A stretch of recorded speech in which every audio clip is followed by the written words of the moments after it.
So thank you for joining our third webinar of April, which is Sexual Assault Awareness Month. And so all month we're having webinars talking about issues of sexual violence and how we as an organization are combating it. And especially in light of COVID-19, as a lot of these issues have been exposed, we're having just deeper conversations on how we can all as a global community work together to end sexual violence. So my name is Nicole Lim. I'm the International Director of Freely in Hope. Freely in Hope is a nonprofit organization that exists to equip survivors to lead in ending sexual violence. And today we have one of our survivors and alumni on our call, Jean. And she is here with us, which we're super excited about, to have a conversation on, we're calling it, It's Not Your Fault and Other Things I Wish You Said. And so we'll be having a conversation about how we can respond better to survivors in our communities that we serve. So I wanted to start with just a little personal story of how we met. So Jean and I go back 10 years, 2010. It's been a long time. Yeah. And at the time, I was a documentary photographer and filmmaker, and I was in Lusaka shooting my friend's wedding. And that's when I met Jean. And when she told me her story, it was the story that actually initiated Freely in Hope and challenged me to do something more with my life and my vocation. And so Freely in Hope exists because of Jean's courageous story. So that's how Freely in Hope started. And so having her here on this call is really, really important and special for me. So Jean, go ahead and introduce yourself and share what's your journey been with Freely in Hope and what are you doing now? Hi. So, hey, Nico. Good to see you. I am Jean, and I am from Lusaka, Zambia. Freely in Hope alumni. It was so good to say that. So I remember just like how we met, and I was super shy, and I just didn't want to talk to you. I didn't understand why you wanted to talk to me, but I'm glad I got to talk to you, first of all. And I think my journey has changed along the time. It's just like moved from when you first met me, there was just more of, oh yeah, I just need to get to a better school. I need a better education. And then it moves to, oh, I have a bigger dream for myself. And how do I navigate around that? And how do I start using my voice? So it was more then I started becoming my full self, like being able to speak up and sing and talk to people and just be comfortable in my skin, my story, where I come from. So I actually started learning about my community and falling in love with my community again. And then it moves to, you know what, I am actually not supposed to be boxed in one place. Like Lusaka, yes, I want to help in Lusaka and I want to, advocate in Lusaka, but my voice is bigger than that. Like I can go further than this. And so moving from just Freely in Hope taking me to high school, then to college, and then going to South Africa, and then moving from South Africa to now in New York, working with an organization that works in association with the United Nations, which is like super huge. And so my journey for me has been like a self-discovery journey. For it's moved, it's been stages, but yeah, that's pretty much it. Yeah, and your survivor story and your leadership journey has also informed the evolution of the organization. So as I was starting Freely in Hope and learning from stories like yours, we started building programs based on the needs that the survivors had. And so today's conversation will be really focused on the survivor perspective and what is helpful in organizations like us, or even like individuals like me wanting to be better allies with survivors, and how can we do that better? And especially in light of COVID-19, I'm sure many of you have heard that there's been an influx of issues of sexual abuse and domestic violence. Google says that there's been a 75% increase in searches for help for survivors. And then also the worldwide statistic of 1 in 3 women are survivors of sexual or domestic violence also shows that, 1 in 3 of our relationships with women potentially they could be a Yeah. survivor. And so knowing that, I think, how can we change the way we interact with our female friends, not knowing, right, what their story might be, Mm. and how do we hold that safe space for someone that might be needing support. And especially in the likelihood that, sexual and domestic violence is rising during this time of COVID-19, Mm. how can we, even as we're sheltering at home, be better allies with our friends and support systems during this very weird and difficult time? Mm. So for all of you watching in, please put your questions in the Q&A box, and during the conversation, we'll be getting to your questions. So feel free to do that all throughout the chat.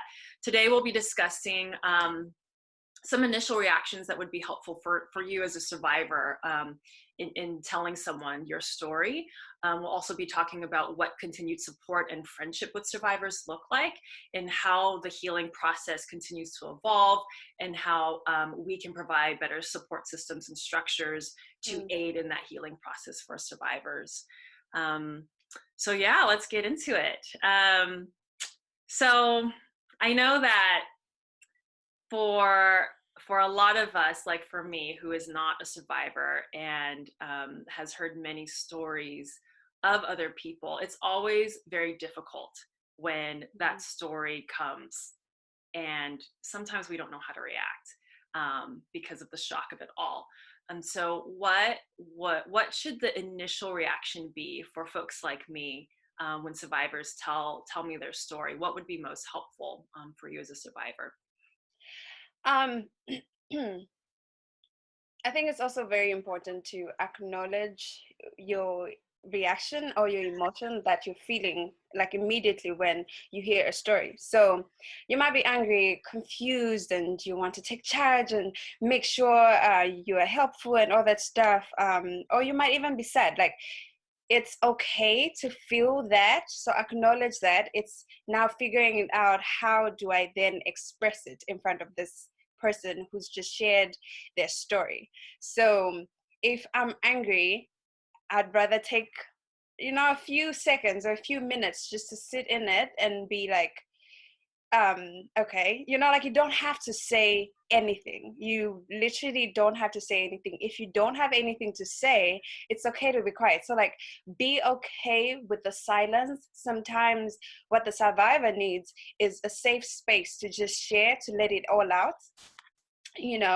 or just like presence is so important. And I think as and like, so when we're working with someone who's going through either sexual violence, or you've come across a friend who's experienced sexual violence, your first reaction is, I want to fix it, I want to help you, I want to make you feel better.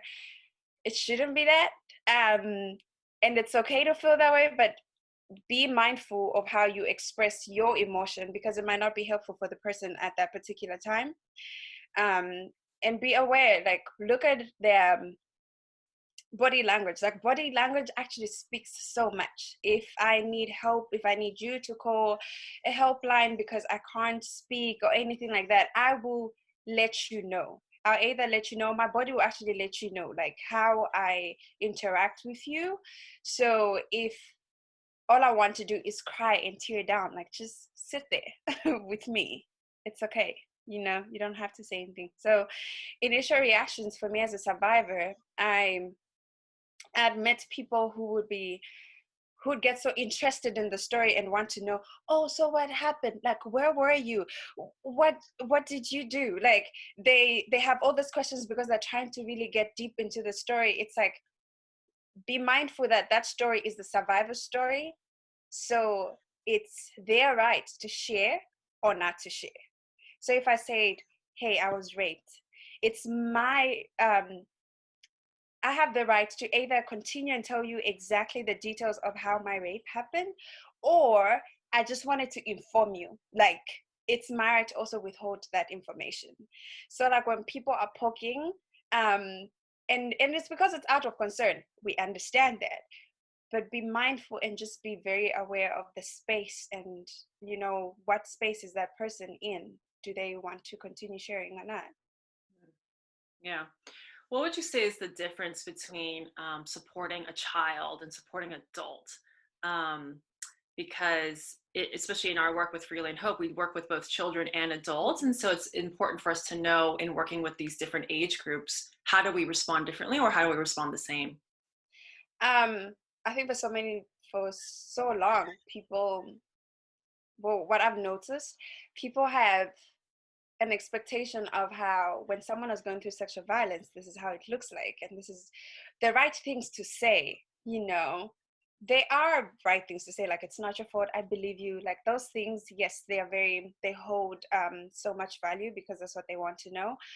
But depending on age group, that could either come out as condescending, like, um it's okay. For a child, there's a need of safety. Like when I was 13 and it happened, what I needed the most right then, like back then, was to know that I was safe. Mm. That in this space now that I'm in, the people that as my support system, the people that want to help me, I can trust them with my body, my life, my heart, and I will be safe. But when I was older and it happened, like when I was 20, when it happened again, there was a thing of, oh, was I weak? Why couldn't I fight back? So it's no longer about safety. It's just knowing that I wanted to know I did not cause that for myself. That was not my fault. So acknowledging the age, like what a child could understand might not work for someone older. And then it, in the same way as people who've gone through rape, like sexual assault, whatever it is, like, because sexual assault is on the spectrum, they react differently. Like someone could just be very introverted and decide they want to be distant from people, and someone could just want the more attention, like, just be here with me, I want you here. It goes back again to body language and how the person is talking. Be mindful and notice those small signs that could be giving you, because that's the helpful thing. Like I remember when we first met, when I was 13, you were silent, you were quiet, and that was helpful for me in that space because you created a space of safety, and so noticing what's going on and the vibe that you're getting for the person, and if they just want to hug and all that stuff, like, will help you do with the child or with someone older. Yeah, thank you for that. I think that's been like my learning curve in the past 10 years of dealing with survivors too, because you said something earlier, is like not everyone will react the same way, right? And so we have a spectrum of sexual assault stories and a spectrum of ages, and also a spectrum of how individuals respond differently. And so in my work in the past 10 years, it's been learning and relearning and adapting, and like you said, being mindful to that body language. Because I remember those two incidences that you mentioned. So that first time that you told me, when you were 13, that was the first time that someone told me that they were raped outside of my documentary filmmaking context. So that was the first time that someone told me without obligation. So normally when I'm on the field with a camera, obviously if I'm putting a camera in your face, the obligation is to tell the story. But at that moment, there was no camera, no nothing. And when you opened up to me in that way, I did not know what to do or how to respond. So that's why there was silence, because I just didn't know. That was the first time that had happened to me. So I'm glad that was helpful. But then later on, when there was the second incident that you had later in your teenage years, I remember that hearing that story again was just so heartbreaking for me, not only as a person, but also from an organizational perspective, because as an organization, when you're under our care, our whole mission is to protect our community from sexual violence and to end sexual violence. And so when sexual violence is being perpetuated over and over again in the community within our safe space, then I felt that our work was meaningless. And so because of that violence had infiltrated into our community and infiltrated you again, then I overreacted, right? And so what I was doing at that time, I was asking you those questions and interrogating you. Who was it? What time was it? Where were you? Where are they living? So I can go visit him with a machete. Like, I was ready. And so as I was asking and interrogating you with all these questions, that's when, I didn't notice it at the time, but you were completely just shutting down and shutting off to me because I wasn't providing that safe space for you. In my intent was to seek justice for you, but that's not what you needed in the moment, right? Like, what would Yeah. have been more helpful for you in that moment? I think going back to silence as well, like back to it, like silence is such a safe space for people, and they don't realize how huge that could be, just holding space for someone. So in at that point, because I was older and it had happened to me before, so my first thing was, how can this happen to me again? Am I the reason that it happened to me again? So there's so much guilt, there's so much shame, there's so much anger um, directed to myself. So with you just being like, oh yeah, where is he? Where we should go, and like, that, like, trying to find a lawyer. Should we go to court? It's like I will have to relive and re-experience that in court, and and I'm already blaming myself for what has just happened. I'm not even putting the blame on the perpetrator. So for so long, like victims of sexual assault sometimes could blame themselves for the incident. So what I needed for you was to actually take it back to help me shift the blame from myself to the actual person that deserves that blame. Like, the perpetrator is the one that was wrong. I did not cause that for myself. So if there was just a conversation that made it seem, hey, it's not your fault. Like, I don't blame yourself, like showing me, because I told you the story. So I wanted you to show me those elements that I probably wasn't seeing, where the perpetrator actually took advantage of me. It was not the other way around. So just wanting to take him to court was like taking myself to court. Mm. And it's like it was like taking myself to be persecuted, and I was already persecuting myself. Like, so yeah, that's what would have been helpful. Silence completely, like just that silence first, and then getting to like go through that story again if I'm talking to you, and be like, well, he did this, like he is the one that did this. Mm. Yeah, thank you for sharing that. I think this is where I'm, learning time and time again how to respond appropriately. Because from an organizational perspective, right, it's like we need to seek justice. We need to find the perpetrator. We need to find all the legal systems and support systems to put him in prison, because that's what justice demands. But you said taking him to court meant taking you to court as well. And I think that's a very important note, because as we seek justice, there's a lot involved. It's not just demanding justice and putting the perpetrator in prison. It's also putting the survivor at risk to more ridicule, rejection, Yeah. blame, lost cases. Like, we've had so many cases lost, more so than one, because the system is faulty in our countries and in all of our countries.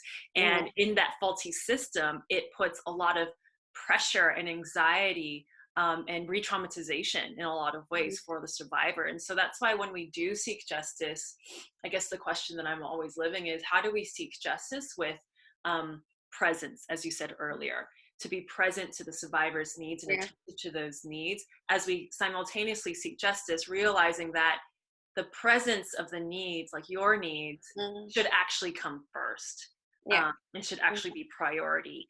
And then the rest of the justice system, whatever, like will move as it can. Like it will fall in place. Like, if, and how does justice look like for an individual? Like, as you work with people, if you're working with 10 people, justice will look absolutely different from one person to the next. So just ensuring to know, for one, taking that person to court and having them arrested and persecuted will actually mean justice, and they'll be able to move on. For the other person, it will not mean that. Maybe justice to them is take me out of my community because this is where I'm being oppressed. That's how it will look like for them. Or for someone else, for me, it was take me to a better school, actually show me how to use my voice. Then that's justice, because then I'm able to stand up for myself. for so long, that's what I needed and that's what I wanted. And when all these things happened, if I was able, like, I wish I could have been able to speak up earlier for help or to go to the hospital earlier, but I was so ashamed about it that I just sat in my pain and my hurt. So justice, as you're working with people that have gone through traumatic experiences, like when it comes to sexual assault, is realizing what works for this person, what's their actual need, like you said. And when you go to the next person, go in with a completely different mindset. Go in just, I'm here to learn and I'm here to be there and be present for you and provide your need. Not, oh, I've worked with sexual survivors for 10 years, I know what I'm doing. No, honey, no, you don't know. It's different for every individual. Yeah, that's an excellent point. I think what you're saying about justice looks different for every individual. I think this is where we go beyond short-term support and then into long-term support, right? Yeah. So short-term support, it's like, this is where, we come in quickly, we seek justice for the perpetrator, go through the court system and whatever. But really, longer-term support is what lends to the process of healing and transformation. And so what does this longer-term support system look like for you? What would be the ideal? Because I think as I just started the organization actually with you, it's like, okay, you want to go to school? Great, go to school, right? But then after high school, it's like, okay, now after high school, I need to go to college so that I can be that leader in the community. So then it's like we're evolving and strengthening and growing our programs to provide that longer term support to eventually reach this larger goal of allowing survivors to find their own voice and to be leaders in the community. And so for you, what do you see longer term support looks like? What is helpful in longer term support and what is not helpful? I think from an organizational perspective, when for example, you took me to school. Yes, high school was great. It was really great. And then moved to college. So just taking me to school is not enough. Like, that should not then make you feel, or make the organization feel, so yeah, this person has started their healing because we provided them with an education. That's what they wanted, and this is it. It's like, when an incident like that happens, there's so much that shatters around the person. It's starting all over in all aspects of their life. It's in trusting people. It's in standing up for themselves. It's in how they build relationships. So if you could I would go, for me, what was helpful at that time is I had counseling to go to. I had a circle of survivors that I could still share and listen from them.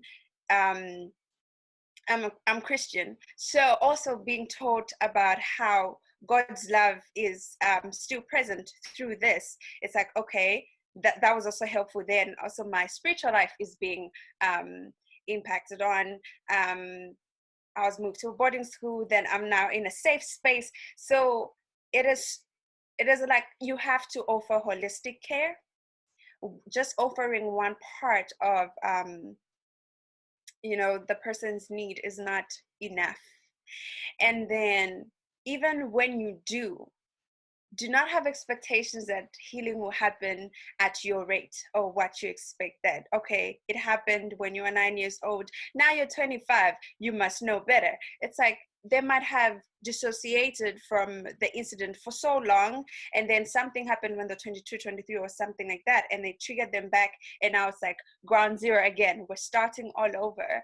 And so it's just realizing that it might take longer than you expect, and know your limitations. If you cannot offer that space for the survivor, please connect them to someone who can actually provide that space for them, rather than being there and then leaving, especially when it comes to relationships with either organizations or individuals. I'll talk about the individual aspect. When I tell a friend, like if a friend shares to another friend that I've gone through this, and they're like, oh yeah, I'm here for you and I'll help you, and then they disappear, they go somewhere else. There's already, I trusted you with my story, and then you just got up and left. there's already a thing of, oh, maybe I shouldn't trust anyone. Maybe it's just me. Maybe I'm the cause, you know. So knowing your limitations, if you can't help, be sure to just be okay with not being able to offer that help, because you might actually cause more harm than, you know. So limitations, stereotypes of how people should, how a survivor should work through their pain and all that stuff. It's not the same. It's not as the way we already spoke about how it's on a spectrum, like sexual assault is on a spectrum, healing is on a spectrum too. Others have a difficulty in making friends and all that stuff. Others can make friends easily. I can make friends easily, but others cannot. So it's okay to just experience and work with that person from their unique perspective and their unique journey. That's the only way you'll be able to offer help accordingly. So just notice and be present with them. It goes back to presence, like just be present with them, and you will know their need, and be okay to work with them. Also, one part, sorry, as you're helping someone, sometimes people that are helping forget to take care of themselves. So when you do forget to take care of yourself, you just want to fix that and go on. You're not being authentic enough, and that's not helpful at all. If you're in a good space, you do offer help from a place that is full. So if you're empty and you're offering help, that's harmful. So take care of yourself. First of all, like, have you actually worked through the story yourself? You've heard the story. Have you worked through how it's impacted your life and how it makes you feel? Before you work on that, don't offer help, because you're not in that space yet. You have not come to terms with the story. And if the survivor is also trying to get to terms with their story, then it's just two people who are trying, coming together, and then there's a huge chance of clashing. So when you get the story, sit in with your emotions and work through that so you can get to a better space for then the survivor that you're helping. Yeah. Very important. I see a lot of other NGO leaders on this call right now, and I think that's the word for us, right? My spiritual director always reminds me, we can only heal the world as much as we ourselves are healed. And so I think for all of the other caregivers on the call, you know, how can we really focus on that internal healing ourselves, reconcile the story ourselves, like you said, so that we're not perpetuating that violence or that blame or guilt, right, onto either you, the survivor, or to other people, because eventually that is unhelpful, right? So continue asking questions in the Q&A section, and we'll get to them in a minute. As you mentioned, healing is a long-term process that requires a lot of patience. I can't tell you how many times you reminded me, just be patient with me, right? And that's the word. But again, like going back to the caregiver, it's patience with self. And I think that's why, as an organization, you know, we have all of these outcomes and objectives and programs and policies that we have to implement, that there's always like this rush to like provide services and provide programs and see these outcomes yesterday. But at the same time, that's not how life works. It takes time, a lot of time, and a lot of holistic elements, like you said, to really promote that healing. And so, as healing is a long-term process, as we know, what are the elements that aid in the healing process for survivors? So I did mention about expectations first. So you come into this relationship. I think it's a relationship, the caregiver and you know, the survivor. So the expectations that you have of how this process looks like during, like, healing comes in phases and it has its waves, and today you're okay and tomorrow you're not okay, and so I think it's important for you to educate yourself. If you are the caregiver, like, read up on this stuff, like read up on, you know, sexual violence, like read up on such stuff. reading on it does not mean act on the book. Okay, it says this is what I'm going to do. Like, no, you're reading up so that you're aware of, okay, this could happen or it might not happen. But if it does, for example, someone falls into depression. Now, how do we deal with the story? And on top, now depression is happening. Oh, on top, there's PTSD is happening. Like, all that stuff is going on. Or they're making certain decisions that are not empowering. Don't come into this relationship with pity like, oh my God, that happened to you. I am so like, that's not helpful. When you're offering help, you shouldn't be a crutch for the person.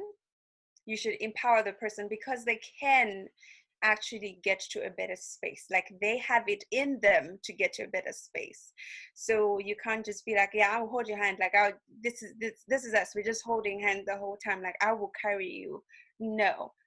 Offer a space where they get empowered enough to then help themselves, like to then come out of what they're feeling and start their healing process, because healing is very personal and you cannot know the right things to say. You will never know the right things to say. And so provide an empowering space for that person, and you will get to witness their change and their healing, because you will see how they then transform and move forward. I think for me, that happened through when I found my voice. Then that started, like, my healing started when I found my voice. So for so many people that probably have thought, oh, well, when you went to school, that should have been the start of the healing. Like, well, I was already in school, but like, when you went to a better school, that should have been your start of the healing. Like, it wasn't until I could speak up that's when I shifted the blame from myself to the perpetrator, and my healing started. That's when it was like, okay, now I'm empowered. I know I can do this, and I know I can move forward. So understanding that it's waves and it's phases, and the survivor does not need your pity party. Like, let's not sit in here and like both cry. I mean, it will be good for a while, let's cry for some time, but after that, don't be my crutch, like, let's not do that. Yeah. Yeah, you said to provide a empowering space, and that empowering space is what lends to survivors and even yourself finding your voice. Can you talk a little bit more about what was that journey like of finding your voice, and like, how did you actually get there? So I did speak about my faith earlier, and for every person, I think, in whatever you believe in, we believe in something. Like, we all believe in something. And my for me, singing was such a huge thing in church. Singing and dancing, just my family in itself, like, that was huge. So in as much as I did want an education, still really love education. That's really good. And as much as that was being provided, which was good, I needed to know that when I stand in front of people, I hold power in my voice, and that voice was found in me singing. So when I was encouraged to do this, when I was encouraged to sing, like, the organization encouraged me to sing, encouraged me to stand up, encouraged me to dance. Like, it did not shame things that made me who I am. That's when I went, went back into my full self. It's like, okay, I can sing. I can dance. And me dancing does not say, oh my God, look at her move her body like that. She called this for herself, because that was said before. Like, oh, with the way you dance, I'm sure it's because of, but now I'm dancing because this is how I express myself, my pain, my joy. This is how I express myself. This is not for your attention. This is not for you to look at me and be like, oh yeah, well, you're doing that, So claiming my body, I claimed my body through my dance. I claimed my voice through my singing. So noticing, like, what is this unique thing that a particular individual connects with? What does the survivor connect with the most? Is it motivational speaking? Is it education? Is it reading? Is it, like, what is it that connects them, like they connect to a deeper level with? And that's that would be the best place to get them to kind of come to a common ground with them, to say, I'm with you in this. So for me, it was in my creative space, when you could be a safe zone for me in my creative space, then everywhere else, then I trust you. But if when it comes to that, you make it seem, oh, this is for attention, this is for whatever, then you lose me already. So for me, the organization, when it encouraged me in that space, I was able to now move forward in every other aspect of my life, because the other aspects of my life, in as much as they make me, my creative space is where my soul is at. So that for me was like the best thing that happened. I did not know that. Oh, you're welcome. I think that acknowledging the creative space in the holistic care piece, right, is super crucial, because holistic care, you know, typically is legal, education, physical, safe housing, food to eat, that we neglect that the creative part is where the soul resides, like you said. And so in our organization, we do try to leverage the creativity with our survivors. I didn't know that that was such an important piece for you, but I think the more we acknowledge that, then the more we can leverage it even more, right? So now I'm like thinking of all the other girls. Like we have one girl who likes poetry, and so I remember when I visited her at high school, she had this poem that she had to memorize for school, and she delivered it really well. And I said, you should write your own poems. And she was like, I can't do that. I can only do like poems that I memorize for school. But then the next time I saw her, she wrote her own poem and was delivering it with fire. And now she's like emceeing all of our conferences in Kenya. So it's really cool to see how, like, if we talk about, if we leverage those, the creativity of our survivors more so, you know, what else could that lend to in them owning their body, in them owning their voice, like you said. So yeah, thanks for sharing that. I'm going to get to some of these questions that are on the chat. Let's see, there's so many good ones. Carmela's asking, how do you cope with not being able to pursue charges because the assault victim is now an adult and does not want to pursue charges? So I think that's more of an organizational question.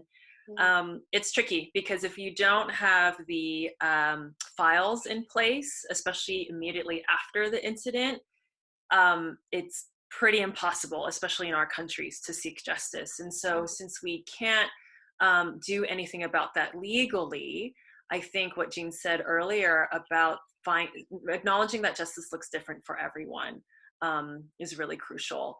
And showing that survivor how they can still seek justice in a different way, even if it's not legal. Do you have anything to add to that? I mean, if the survivor does not want to pursue, you know, those charges, I think it's so hard to want to help and the person does not want that particular help. And I think it's accepting that for yourself as well, and just knowing, I am here for you, but right now you don't want my help in this way. And it's pretty hard, but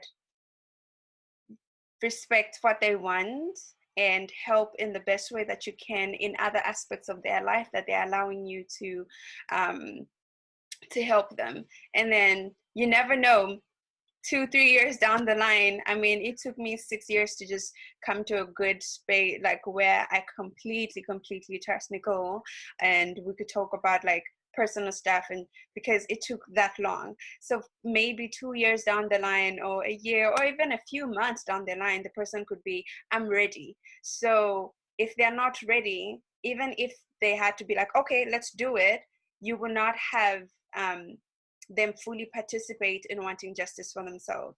So be mindful of that. Be mindful of not losing that relationship, the trust that you're building between you two, just for the sake of this person has to be arrested, you know. So yeah, be okay with where they're at right now. Yeah, justice requires everyone's full participation. Otherwise, it's not true justice if it's not from the community and from the individual. Related to that question and related to your answer, Teresa asks, how would you advise caregivers to respond in a situation where a survivor chooses not to continue receiving or utilizing the support they're offering? Yeah. Oh, that's hard. That is so hard. Well, you can go first. Um, yeah, it's a very difficult letting go. I think there's, and yeah, I've talked to many of our alumni and older university girls about this, because a lot of girls that we deal with are children, right? And they don't know what's best for them at many times. And with the trauma, there's even, additional levels and barriers that they can't see the truth of it. And so organizations, for us, we give multiple chances. But if we're getting the same response over and over again, then we need to let them go, but allow them to come back. Mm. I think creating that space where the person knows that if they do come back, um, you would be there for them. Like, just create that space knowing I'm letting you go because I love you and I really care for you. But if this is what's not helpful to you right now, I will be here. And when you do come back, um, we will I will walk this journey with you. Mm, You cannot walk a journey with someone who does not want to. Like, yeah. you will not force someone to drink water when they don't want to drink water. Like, water is life, but hey, I don't like taking water. I drink it because I have to. But if I couldn't, so it's like you cannot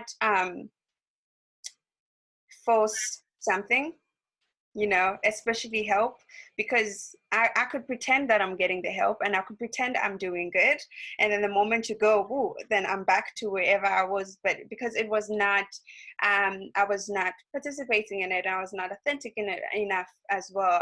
So letting go is hard, but you might have to. Yeah. Thank you.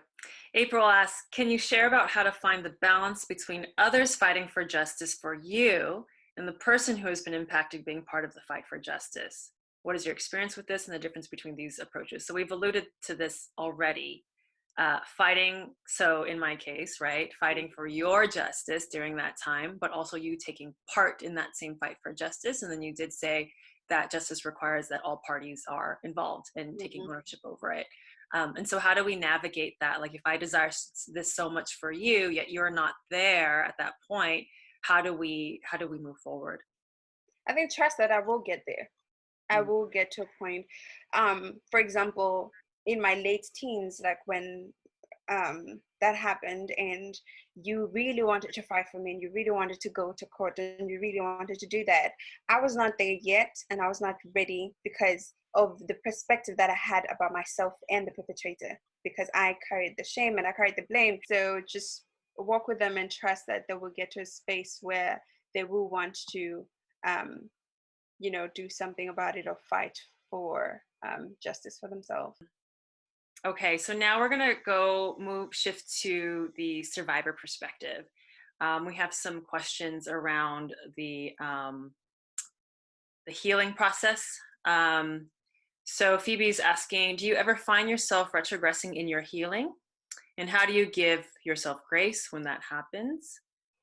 Um, and then Lydia asks, at this point of your healing journey, do you experience triggers and how do you handle that? So retrogressing, the triggers, similar experience. Um, what's your practice in giving yourself grace and responding to the triggers? I still do, get triggers, and I move one step ahead and sometimes two steps behind. I still have those moments. Um, like I did mention, like the creative side of me has always been huge when it comes to my healing and what I believe in and just how I express myself.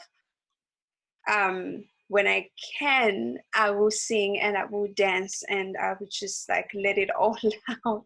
And in my tech days, and there'll be a month where everything just feels, oh my God, where I'm not progressing. But I also have to be comfortable with the notion that I'm not yet there. I'm not yet, where I'd want to be. I am healing. I am at a better space, but it doesn't mean that what happened, like sometimes I don't get triggers. I do get triggers. So being mindful and not beating myself up and being like, well, it's been years, girl, you need to be good by now. Like the same way I wouldn't want someone to beat me up about my journey, it is important for me to be my ally. Like I should be Jean's ally. I should be Jean's protector. If now I feel this way, I shouldn't be like, well, you need to get yourself together. Should be like, well, this happens. What do we do? How do we move forward from now? So we've gone 2 steps behind. What do we do? Do we dance? Do we sing? Do we journal? Do we reach out to someone? Like what would be helpful? So I constantly have to be aware of my need that particular time so that I can ask for appropriate help. And if I don't need outside help, if it's just within myself, like it's something that I know I could figure out, then how does that look like for me? Is it singing? Is it journaling? Is it, yeah, just being more mindful with what could help you. I think over the years you get to learn what your triggers are, so you learn to not put yourself in those situations that trigger you. So you get to a point where you know about your triggers, and then what are the things that help you get out, if anything, if you're triggered back, how do you then move forward? So that's what I've learned over the years.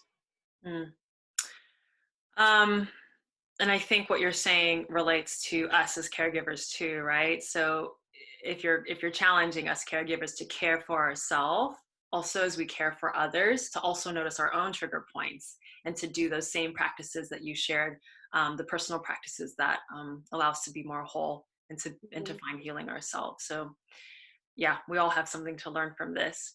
Related to that, Gloria is asking, how can one control their triggers as a survivor when supporting other survivors? This is an excellent question because for Freely in Hope, we equip survivors in leadership. And the survivors in our programs are the ones that are leading programs in the community where many survivors come forward and share with them. And there's a lot of triggers, but also there's a lot of beauty that comes out of that. And so how do you, as a survivor leader, when you're in the community and working with the community, how do you deal with your own triggers as you're supporting the community and their triggers? When I first started like working with other survivors, and because I'm a survivor, it felt like, well, I know it. I know what we need to do. I've been there. I got you. And I needed first to realize that my story and how I reacted and what has helped and has worked for me would not be the same that will work for the next person, the survivor I'm working with. So I'm going into this relationship knowing that I actually do not know anything, and I want to learn and hear your story from your perspective so that I could help you better. Because if you could be in the other person's shoes, it's easier to help them. But also knowing that certain stories I am unable to handle it because I'm not in a good space yet to help you, so that I don't cause you no harm. If I could refer you to talk to somebody else, it is okay. It doesn't make me a bad caregiver. It is okay. And if I can handle it, it's no, I need to put practices for myself that after we listen to the story, or if we're meeting once a week, before I meet you and after we meet, what do I do to care for myself? So that your story does not, I think for so many survivor leaders, we carry the other person's story on our shoulders because we know how it hurts, we know how it feels, we know how heavy it can be. And so we're carrying our own pain plus their pain, because it's like, this hurt is it's too much, and I wouldn't want you to continue moving through life like that, so I'm gonna carry it for you. It's like, well, realize that it's not in your position to carry their pain for them, and you're there to provide a space for that, not to then hold that hurt. And so it's important for you to kind of separate a little, create a relationship, but separate and know where is where do I draw the line for myself, because that's where my health then will come into play. And if I do cross that line, after our conversations, how do I work on myself? How do I make sure that I'm not triggered back? You'll be talking to someone and they tell you a similar situation that happened to you, and you're about to burst into tears. And if it means after the conversation then you go in the bathroom and cry, it's okay. Let it all out. And after you let it all out, it's like, well, we need to care for ourselves right now. Like, let's get in a space of wholeness so that then we can be helpful. So be constantly aware of how you're feeling, how you're taking the story, and if you're interpreting the story, because we interpret what we hear. So where are you interpreting it from? Is it from their perspective, or if it's from your perspective, it's from your pain? And when you notice that it's from your pain, that there's something that you need to do, you need to sit back and just give yourself a minute to work on that, and then come back in the discussion. If you are interpreting it from their perspective, then you're in the right space. Whether you're saying something or not, you're still providing that space and you're still good. So just be very, very aware. Like, it takes so much awareness of self, and it can be really straining and heavy, but you just have to do it, because that's the only way you'll be helpful than harmful. So yeah, that's deep. I also want to acknowledge that the conversations that we're having today are very difficult, and the pain that you mentioned, there are many pain points that are happening in this conversation. And so I want to even be mindful that some of the language that we're using might be difficult for some people. So for those on the chat, like, thank you for sharing that, because I always believe that sharing leads toward healing as well. And so we'll be mindful in our conversation, the language that we use, so that we can speak true to everyone's experience without causing pain unnecessarily. But at the same time, as you're saying, Jean, like, we do have to dig through that pain if we're going to find healing, right? And so it's the acknowledgement of pain, I believe, that lends toward transformation, so that we can move forward. Question from Pauline: how do I support a survivor who is emotionally blackmailing because of her pain? Ooh, there's a lot of that. Oh, wow. I'm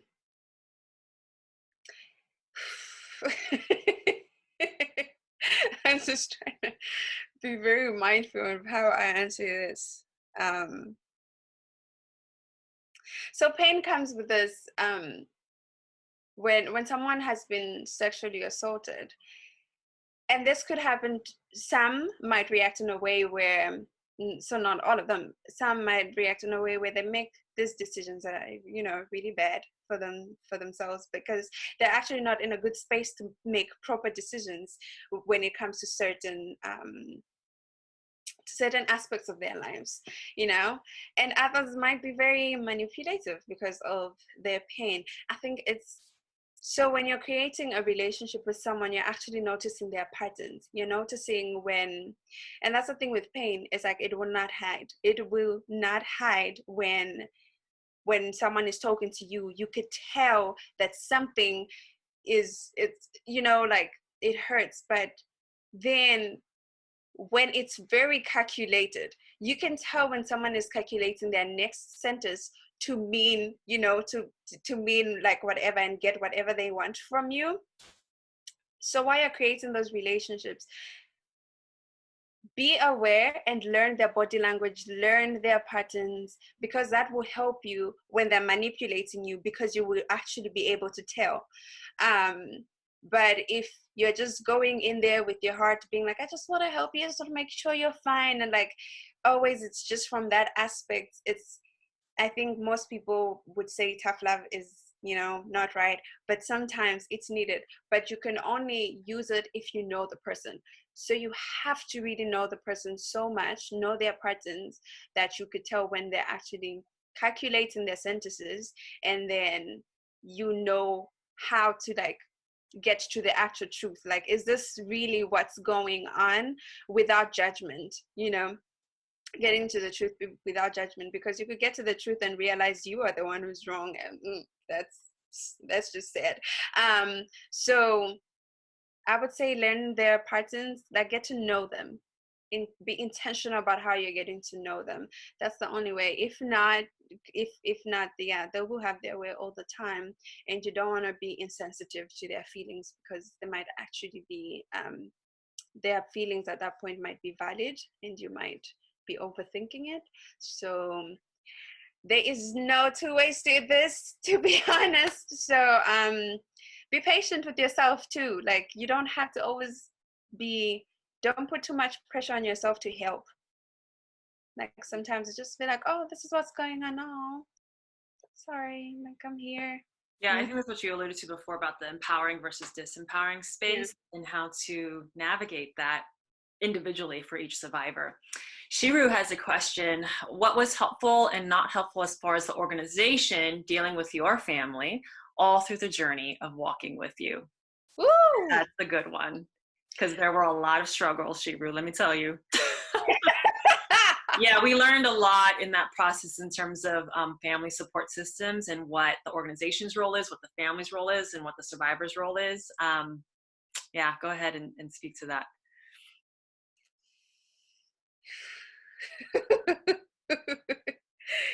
Oh, wow. When it came to my family, so I think for the organization, they got the support of my mom, because my mom is really into education. She loves education so much, and she wants all her kids to be educated. So for Freely and Hope to offer a space of education, that was the first aspect where my mom was like, oh, this is, this is great. Yeah, go ahead, do this. But in other aspects, like, oh, she should go to counseling and whatever. When my mom, so it's education and prayer. If prayer is not helping, then what is What this? is counseling? What is this that you're talking about? And it was incorporating faith in what I was doing with counseling and all that stuff. It's still coming back to faith, so that to show her that we are not disregarding this aspect of your child that has always been part of them and part of you as a family too. We're not disregarding it at all, so that you actually draw the family in, you make them part of that journey through something that they believe in. So do not just go into this family system bringing all this kind of things that will help, yes, but they will not understand them. So meet them from where, like, a place where they understand. So for my family, it was education and faith. So when Freedom and Hope met my family at that space, every other thing then would, would fall into place. Like, even if we had issues, but they still trusted that Feeling Hope would not take me away from my faith, and not take me away from, like, all these things that have taught me. And also, it was understanding that both Nicole and Freedom Hope are from a different culture, different perspective. I am Zambian. I'm from a different perspective and different culture, and certain things, I would speak about or not. It took me a while to just speak openly about my story, because culturally I need to not, what, you're gonna be out there and being like, oh yeah, I was raped, child, no. So it took a while. It started off by me speaking at a church, because I spoke at a church. So it was like, well, the Lord is with you, so you can. From there, then it moved on. So, like, meet that family at a space where they'll understand you, and it'll be frustrating. Be open to that. Be open to the frustration. Be open to learn that culture, so that they can learn where you come from too. Like, put yourself in their shoes, because you're the one coming into their space. So you should be the first one to be okay to learn their culture. Then they will warm up to you and learn what you're all about. Don't expect them to just learn about you. They didn't need you in the first place. So they will just be like, well, we don't need you. We don't want you. And if you want to help their child, then that's not helpful, because then the family has denied you. So yeah. Be okay with learning new things. I mean, life in general is about learning. So be okay with just, be open to learning, you know. Yeah. That's deep. And every family system is different. No matter what culture you go through, you're going to be in the cultural system and then also each familial system within the culture. And so it requires, on the organization's part, a lot of integration and learning, like you said, to understand what are the points of connection for that family. And then how do we integrate these other more foreign resources so that it doesn't seem like we're taking the child away from the family, because we're not.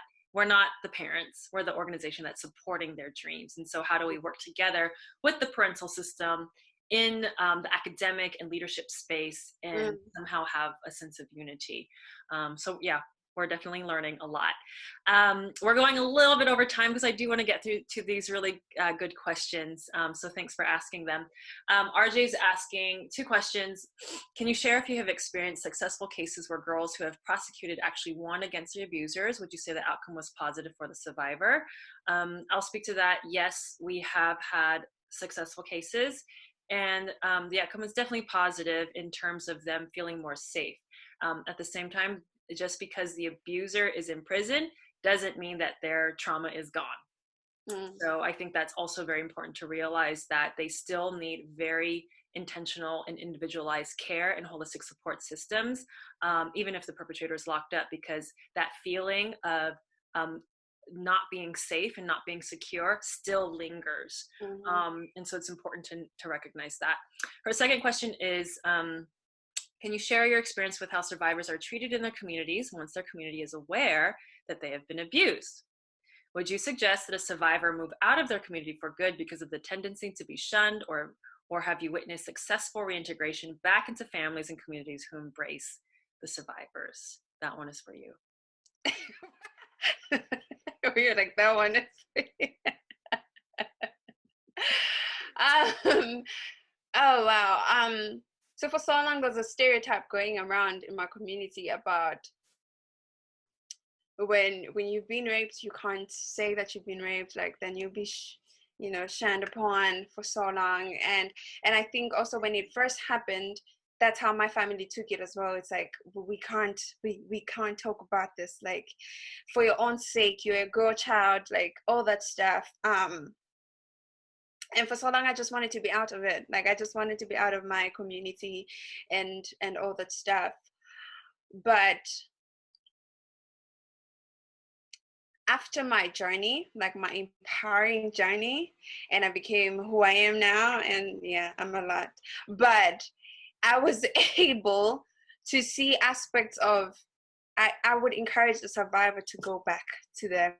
I think it's hard to integrate back. Just know that there's now a unique perspective that you bring to that community that most people might not, understand. Like if I go back and just go around and be like, well, I was raped, which I probably would do that, like speak about sexual violence and like just speak up. For some people, it'll be helpful. For some people, they'll be like, why is she doing that? So if we all just, you could leave your community for your own healing because that's needed. If that's what you really need to move out of the community, then do it, because then it's helpful for you. You need your sanity. Move and heal. And you could be where you at, where you found your healing, like great. But you can come back to your community and educate your community so that another girl in your community does not get to go through that. So if you run workshops in your community and speak to them, because you understand how your community works, you understand the language in your community, you understand how people work and how you can connect with them. So go and educate. I almost said educate your community. Educate your community, so that stereotype can then die or reduce. Because if then we just go and we heal, and I think this is what's happening a lot in the justice space, is we go and talk to the people that are already saved. Child, you cannot then preach to people that already know the Lord. No, you have to then talk to people that do not. So when it comes to survival education, like knowing that this person is no different, they're still our child. as a girl, they're still a girl, they're evolving into a woman. Like nothing has changed. It's not like now that has happened, oh, I'm different. Like that's how they feel. So ensuring that another girl or two does not end up feeling how you felt, it'll be great if you could go back just like to educate your community. Amen. And that's what we strive to support in the leaders that we develop in our organization. And it doesn't always happen, but I believe that it does happen in time and space in when the survivor is ready, because that story is always there. And the transformation that results from that story is what will bring transformation back to the communities. We believe that survivors have the potential to become the most powerful leaders and liberators in their communities because of that pain and trauma that they experience. And so it doesn't mean that they, have to, go back to the communities, but if they choose to, I think that's only where the transformation could happen beyond any organization, beyond any NGO, beyond any person like me, right? Trying to go into a foreign space. It's not going to work.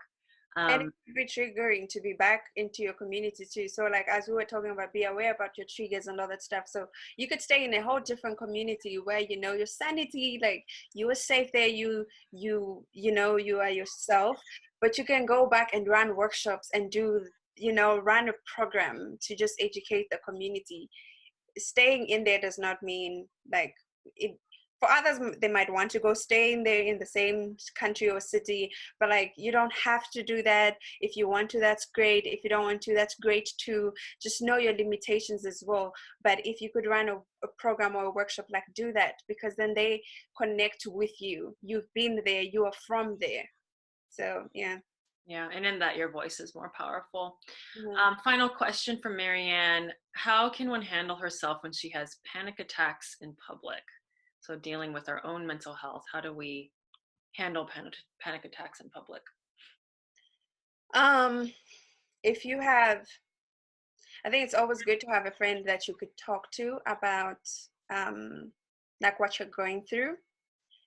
If you get panic attacks in a crowd of people, like if there's so many men in one space, so maybe like know your triggers. And if you can communicate to a friend, someone you really trust, and if you're with them, you could just say, girl, like it's that time, maybe I will sit in the back, or I'm gonna be outside, just get some air.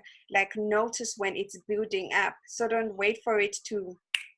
Know your triggers, know what would trigger a panic attack for you, and then so that when it's building up, you could take time out for yourself. Just go outside. If it's in a church or it's in a room full of people, go outside, have some water, just talk to yourself. If you don't have a friend, it's important to talk to yourself. Like I always do this thing of you're fine. I love getting to a place first, because then I know what sit I could sit in, where I know here I will feel safer if I sit in such a position.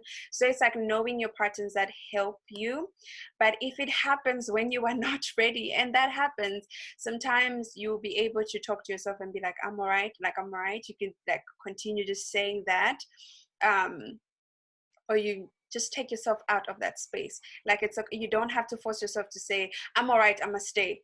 If you're not all right, it's okay to not be all right. So walk out and be in a space where you feel safe. Like caring for people is important, but caring for yourself is very important, and because that's the only best way you can help people.